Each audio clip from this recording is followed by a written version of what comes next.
कधी कधी असं वाटतं आयुष्यातल्या कित्येक गोष्टी आपण मिस करतो.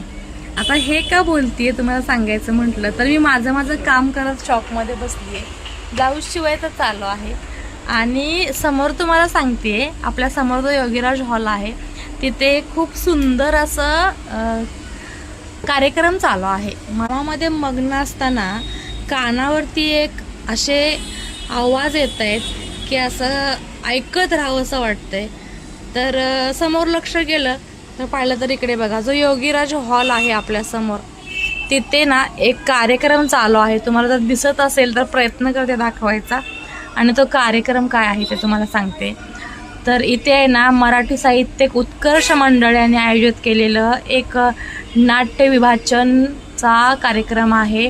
स्वातंत्र्यवीर सावरकर म्हणजे स्वातंत्र्यवीर विनायक दामोदर सावरकर यांच्या जीवनचरित्रात उलगडणारे रोमहर्ष नाट्याभिवाचन हा कार्यक्रम इथे चालू आहे. लेखक दिग्दर्शक माधव खाडविलकर आणि संगीत आशा खाडीलकर, पुनर्निर्मित ओंकार खाडीलकर असं यांचं हे कार्यक्रम आज चालू आहे. असं वाटतं की खरंच जाऊन हे काम सोडून तिथे ऐकत राहावं आणि काही गोष्टी आपल्याला ज्या अजून अज्ञात आहेत त्या ज्ञात करून घ्याव्या. पण आपलं हे काम असं की कुठला वेळ मिळतो नाही का हे सगळं पाहण्यामध्ये ऐकण्यामध्ये.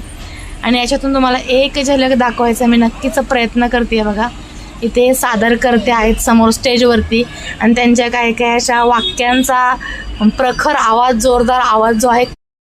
खरं आहे ना, किती छोट्या छोट्या गोष्टी असतात ज्याच्यातून आपल्याला आनंद मिळतो.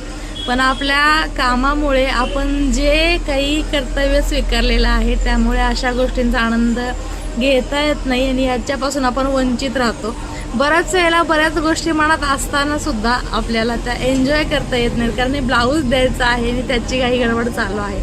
असं एकदा झालं होतं. माझं शॉप नवीन असताना समोरच्याच हॉलमध्ये आपल्या माई म्हणजे सिंधुताई सपकाळ आल्या होत्या आणि मी इतकी फॅन आहे त्यांची. त्यांचं प्रत्येक कुठे असलेला कार्यक्रम, त्यांची कविता, त्यांच्या सगळ्या गोष्टी ज्या आहेत त्या मला प्रचंड अशा म्हणजे नाही का मोटिवेट करतात. आणि मला फार इच्छा होती की त्या समोर आलेल्या असताना त्यांना भेटायला जाता येत नाही. तेव्हाही असंच अर्जंटचं काहीतरी हातात होतं आणि जाता आलं नव्हतं. ती खंत अजून आहे. म्हटलं पुन्हा आपल्याला एखादा कार्यक्रम अटेंड करता येईल पण असं होत नाही. माई मात्र निघून गेल्या आपल्या सगळ्यांमधून, पण आठवण मात्र तेवढी राहिली. आणि त्यांचे कार्यक्रम, त्यांच्या जुन्या सगळ्याच्या गोष्टी आहेत त्या सगळ्या मी बघत राहते, ऐकत राहते. छान वाटतं की त्यांनी कसं आणि खडतर प्रवास जगला.